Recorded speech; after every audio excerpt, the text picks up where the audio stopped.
Commander Tejo Park stood at the viewing port as the transport ship approached Stellar Station Alpha.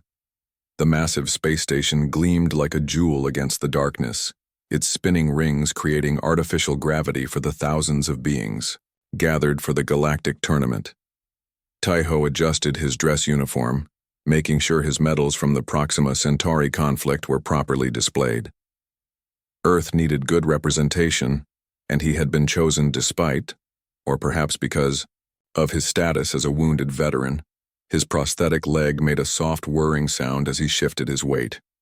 The military-grade replacement was top human technology, but he knew it would seem primitive to many of the advanced species at the tournament.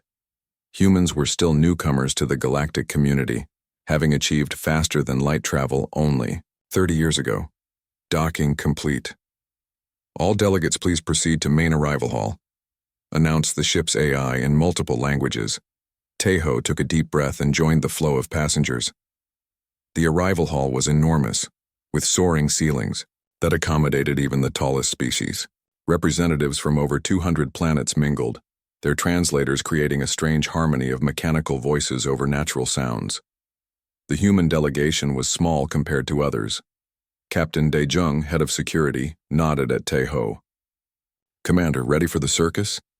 "As ready as I'll ever be," Tejo replied, scanning the crowd. Humans might not be the strongest or fastest species, but their adaptability had earned them respect after the surprise victory in the Proxima Centauri conflict. A conflict that had cost Tejo his leg and many of his friends. A commotion near the refreshment area caught his attention. A group of Zilarians, tall, insect-like beings with shimmering exoskeletons, were moving away from something, their mandibles clicking in what the translator rendered as disapproval. Tejo moved closer and saw what had caused the disturbance. A young Zilarian sat alone on a bench watching the proceedings with large compound eyes. Unlike the others of his kind, whose exoskeletons were perfectly symmetrical with an iridescent blue sheen, this boy's outer shell was malformed on the right side, with an unusual purple coloration. The boy tried to stand as an important-looking Zilarian approached, but his movements were awkward and unbalanced. He nearly fell, catching himself on the bench. The older Zilarian made a series of sharp clicks that Tejo's translator didn't catch, then walked away, leaving the boy alone. Again, something about the scene touched Tejo. He knew what it was like to be marked as different, to have others see your disability before they saw you. He approached the young Zilarian, noting how the boy straightened as best he could when he noticed the human coming.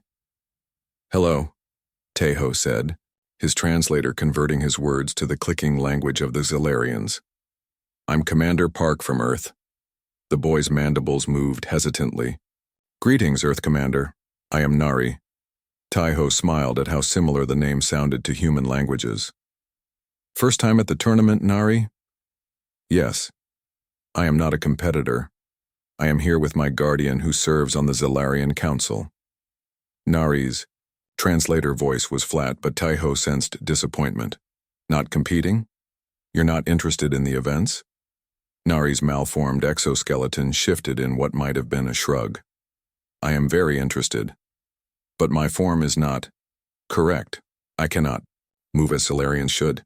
Tejo nodded, tapping his prosthetic leg, letting the metallic sound ring out. "I understand better than you might think." The boy's compound eyes focused on the leg with new interest. "Your limb is artificial?" "Our delegation received information that humans do not regenerate limbs as many species do." "That's right. We have to build new ones instead." A sudden announcement echoed through the hall, calling all delegates to the welcome ceremony. The crowds began moving toward the central arena. Nari stood with difficulty. "I must go. My guardian will be looking for me." "Which events are you most interested in?" Tejo asked, walking slowly beside the struggling young alien. "The zero-gravity obstacle course," Nari answered immediately. "In space, my form would not matter as much, but Zilarians do not allow exceptions." They reached a junction where the pathways divided between competitor entrance and spectator seating. "Perhaps I will see you again, Earth Commander," Nari said. "Count on it," Tejo replied. As he watched the boy move awkwardly away, something stirred in him. a feeling he hadn't experienced since before the war. It was purpose. Later, during the elaborate opening ceremony, Tejo found his attention drawn away from the spectacular displays of each planet's talents. Instead, he kept looking to the spectator section where Nari sat apart from the other Zilarians, watching with undisguised wonder as performers defied gravity and logic in impressive displays. Tejo made a decision then. Before this tournament ended, he would find a way to help that boy. It was, he realized, the reason he had come. The Grand Hall was filled with representatives from across the galaxy for the ceremonial lighting of the tournament flame.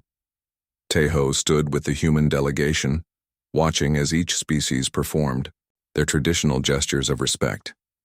When Earth's turn came, he stepped forward and offered a simple bow, the traditional greeting of his Korean ancestors. After the formal ceremonies, attendees mingled around displays of artifacts from previous tournaments. Tejo noticed Nari at the edge of the crowd, trying to get a better view of a holographic display showing past champions. The young Zilarian was struggling to see over taller beings, inching forward carefully on his uneven legs.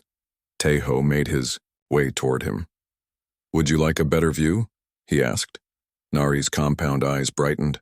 "Earth Commander. Yes, I cannot see well from here. Come with me, I know a spot." Tejo led him to a small raised platform near the refreshment area.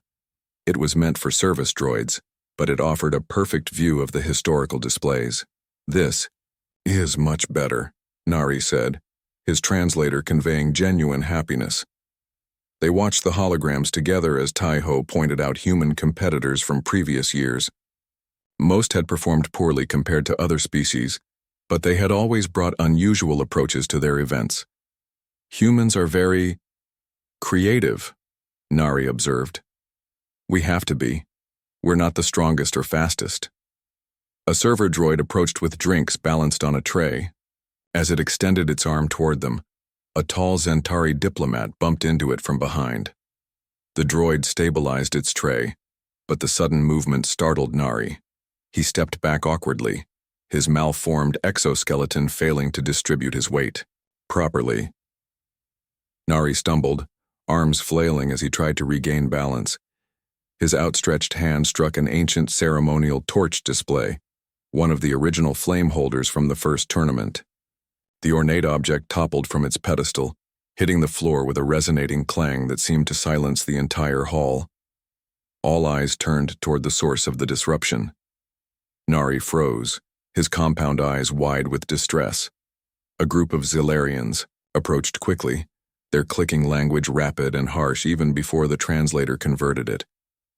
"This is unacceptable," said the leader, whom Tejo recognized as a senior council member. "You were told to remain seated, not to wander about, causing embarrassment." Nari's exoskeleton seemed to contract, making him look even smaller. "I apologize, Elder Rook. I only wanted to see. You have disrupted a sacred artifact.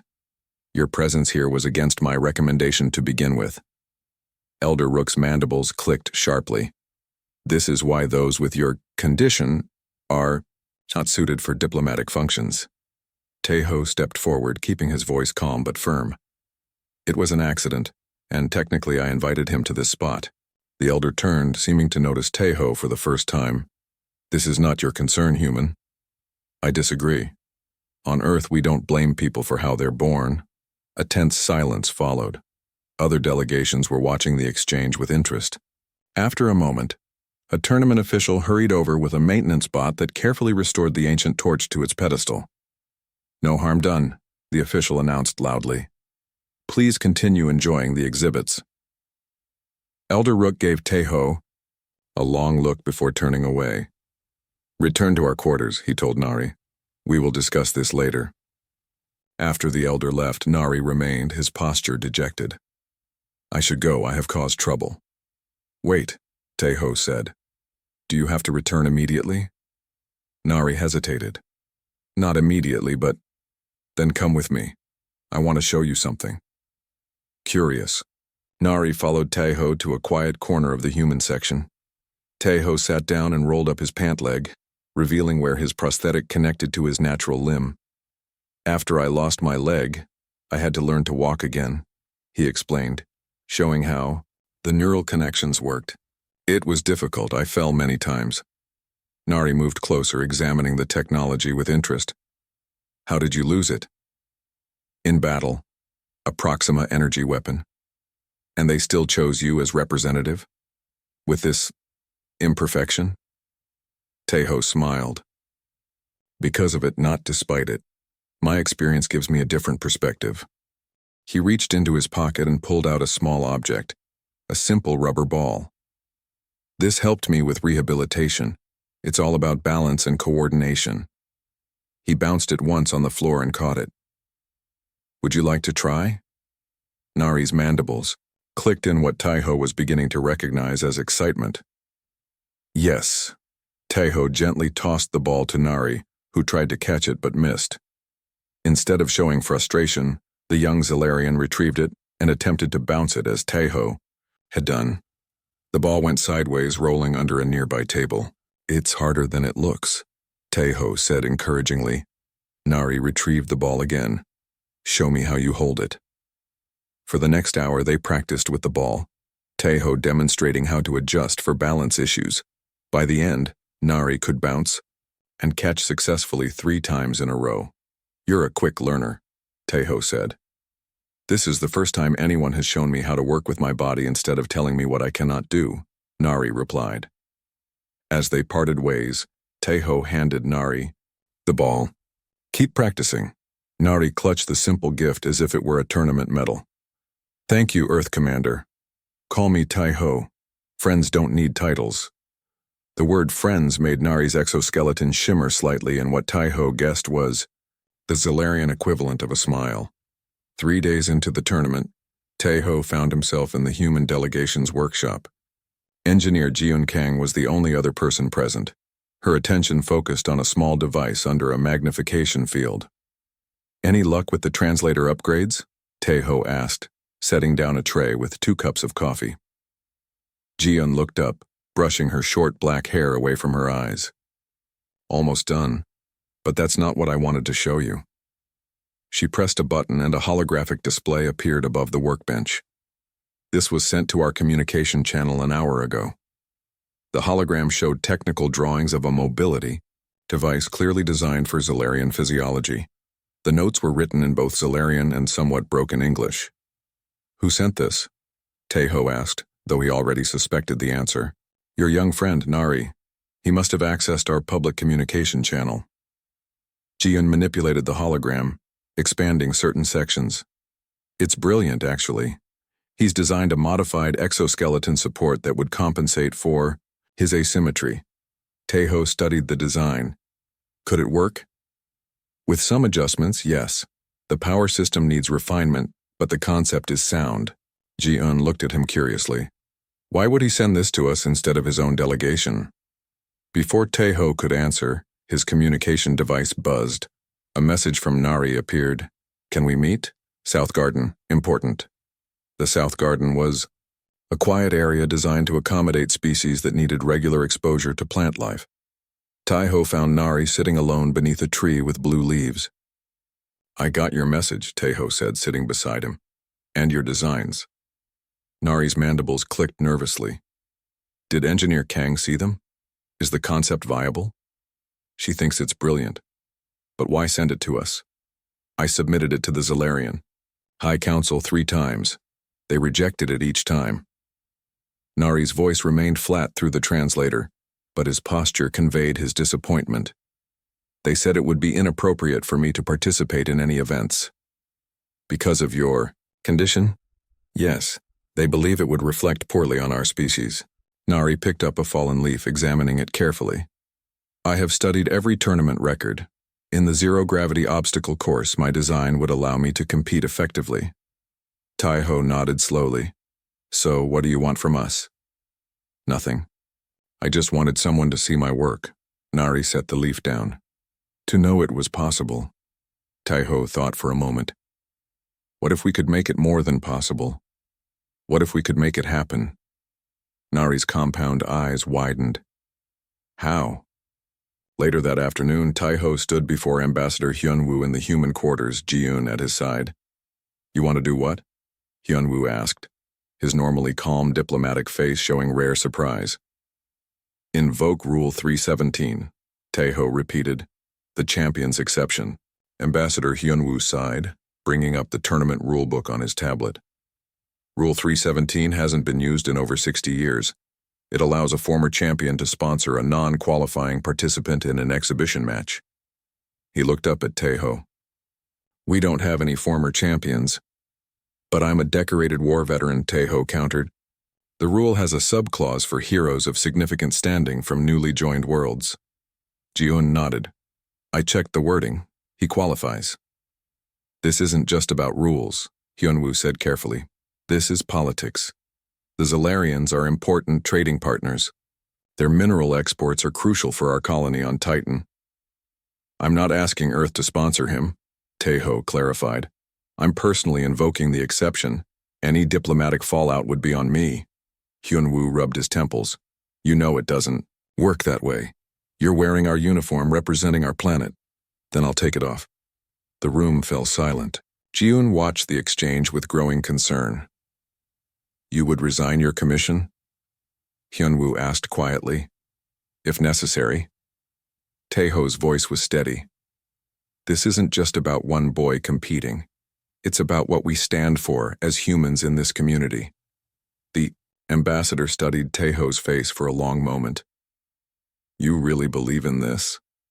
"I do." Hyun-woo sighed again. "File the paperwork. I'll review it before it goes to the tournament committee, but be prepared for resistance." "Thank you, sir." After Hyun-woo left, Ji-eun turned to Tai-ho. "Are you sure about this? My career was over the moment I lost my leg," Tai-ho said. "This position was a courtesy, a way to show that humans value their damaged veterans." "That's not true," Ji-eun protested. "Your strategic experience is valuable, yes, but this is more important." Tai-ho pulled up Nari's designs. "Can you build this?" Ji-eun studied the schematics. "With his help, yes, but we'll need to test it extensively." "Then let's get started." The next morning, the tournament committee received the formal challenge. By afternoon, representatives from 12 species had filed objections, with the Zalarian delegation leading the opposition. That evening, Tai-ho received an official summons to appear before the committee. As he prepared to leave, his communication device lit up with a message from Nari. "They have confined me to quarters. Elder Rook says I have dishonored our delegation by involving outsiders, but I saved a copy of my designs. Whatever happens, thank you for believing it was possible." Tai-ho sent a simple reply. "It's still possible. Trust me." The tournament committee's chamber was circular, with raised platforms for each delegation. Tai-ho stood in the center, his dress uniform pressed, and perfect, as 17 committee members looked down at him. "Commander Park," began the chairperson, a tall Meridian with silvery skin, "you have invoked Rule 317 to sponsor a non-qualifying participant. This is highly unusual." "Unusual, but within the rules," Tai-ho replied. Elder Rook stepped forward from the Zalarian section. "This is an internal matter. The boy's condition makes him unsuitable for competition. It would reflect poorly on our species." "With respect," Tai-ho countered, "the tournament was founded on principles of diversity and exchange. Nowhere in its charter does it state that participants must be perfect specimens of their species." Murmurs rippled through the chamber. The chairperson raised a hand for silence. "The committee will deliberate. We will announce our decision tomorrow." As Tai-ho left the chamber, Ambassador Hyun-woo was waiting. That was either very brave or very foolish. "Perhaps both," Tai-ho admitted. "The Zalarian ambassador has already contacted Earth's diplomatic office. There are threats of trade restrictions." Tai-ho felt a weight settle in his stomach. "I never meant to cause trouble for Earth." "I know." Hyun-woo sighed. "For what it's worth, I think you're right about the principles. But principles can be expensive." The next morning, Tai-ho's communication device woke him with an urgent message. The committee had reached a decision. Nari would be allowed to participate in a special exhibition of the zero-gravity obstacle course, with Taiho as his official sponsor. The event would take place in 3 days. When Taiho told Ji-eun the news, she immediately began gathering tools. "We have work to do. I've been modifying his designs, but we need to build and test everything quickly. First, we need to get Nari here." This proved more difficult than expected.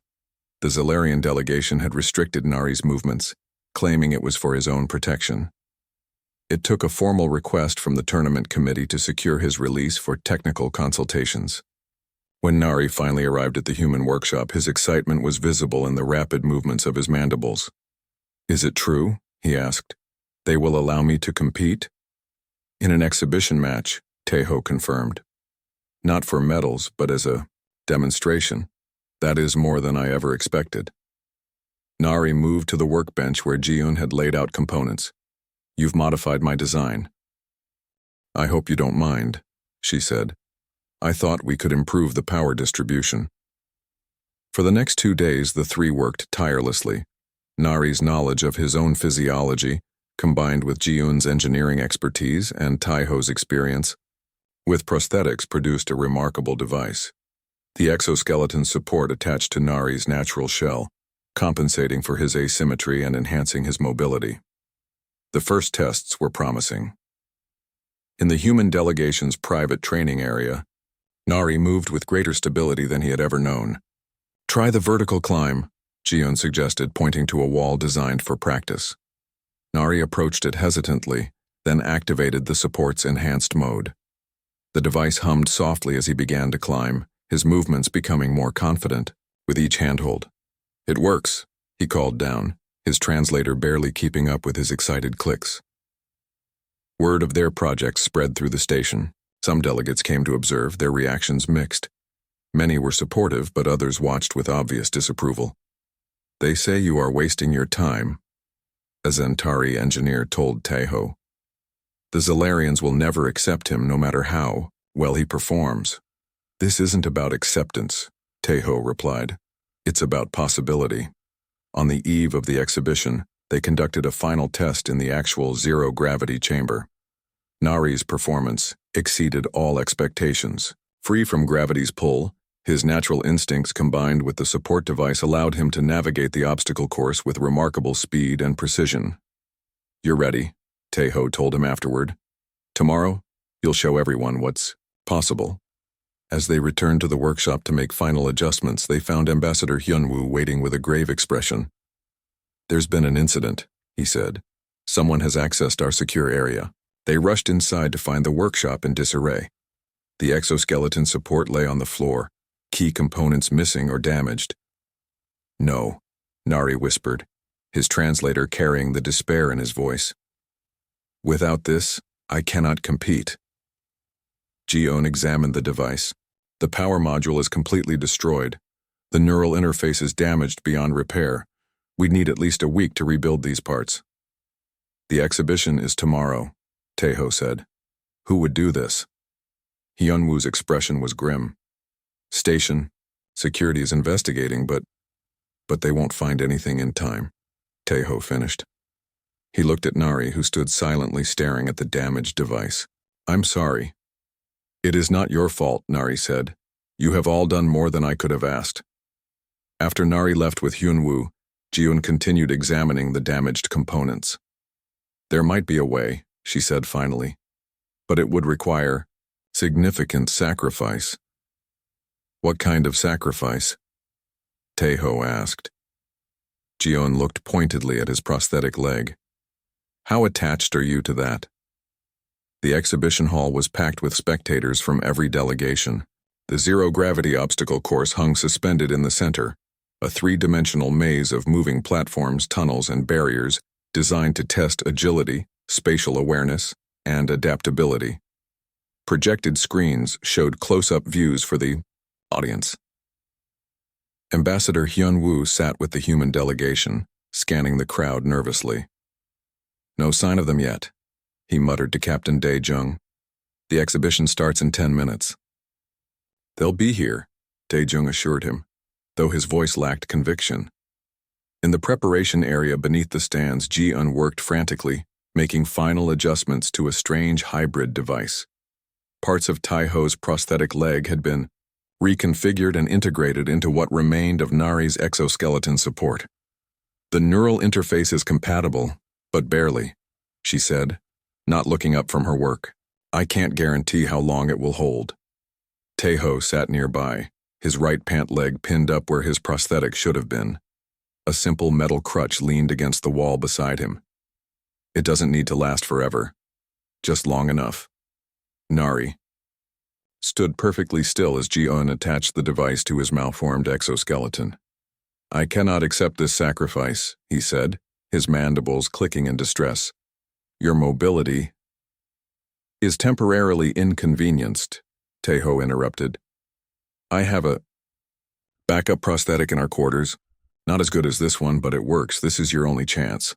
A tournament official appeared at the door. 5 minutes until the exhibition. Is the participant ready? Ji-un stepped back, wiping sweat from her forehead. He's ready. Tai-ho stood with the help of his crutch. Remember what we practiced.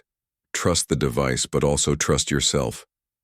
Nari's compound eyes focused on Tai-ho. Why are you doing this? Your people could face consequences. Because this is who we are, Tai-ho said simply. Humans adapt and we help others do the same. The official led Nari toward the entrance platform.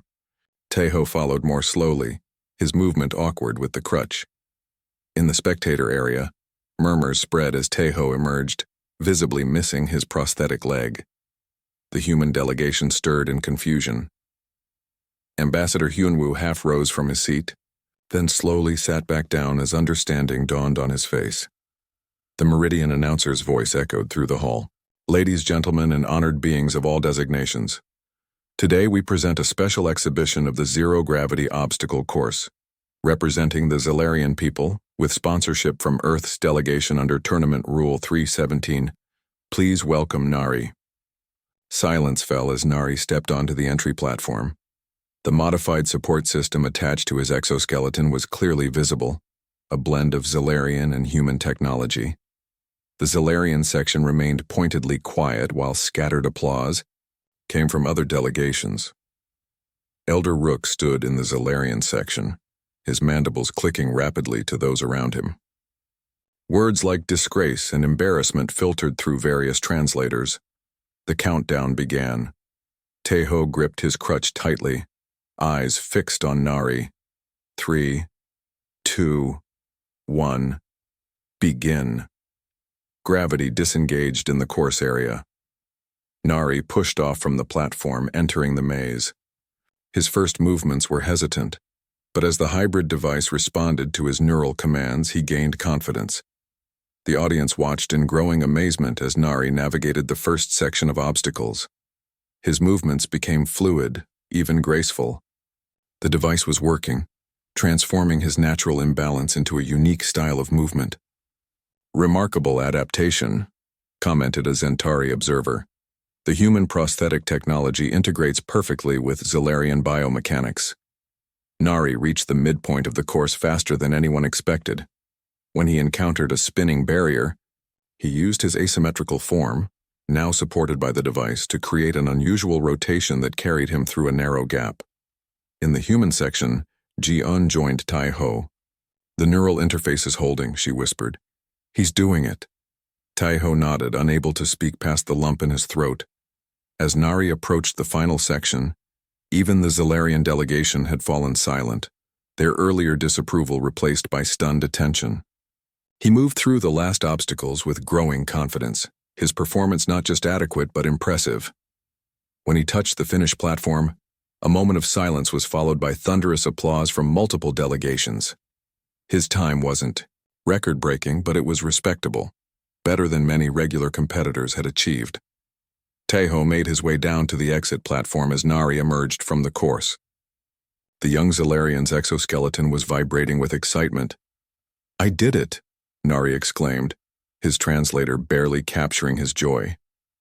You did more than that, Tai-ho said, nodding toward the stands. Elder Rook was approaching, accompanied by several other Zalarian officials. Their posture was formal but no longer dismissive. "Your performance was unexpected," Elder Rook said to Nari. "The council will need to reconsider certain positions." After the Zalarians left, Ambassador Hyunwoo approached with Captain Daejong. "That," said the ambassador with a rare smile, "was quite a statement." "Will there be diplomatic consequences?" Tae-ho asked. "Oh, absolutely," Hyunwoo replied, "but not the kind we feared. I've already received requests from 3 delegations for information about adaptive technologies. It seems you've sparked interest in a whole new category of competition."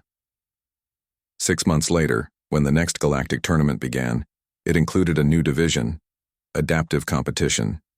Nari was among the first official competitors, wearing an improved version of the support system now being developed jointly by Zalarian and human engineers. Tae-ho watched from the stands, his new prosthetic leg, incorporating Zalarian biotechnology, Aelphas, testament to what was possible when differences became strengths rather than limitations. Sometimes, he told the young human competitor seated beside him, a girl with prosthetic arms, "The greatest victories aren't about winning medals. They're about changing what people believe is possible."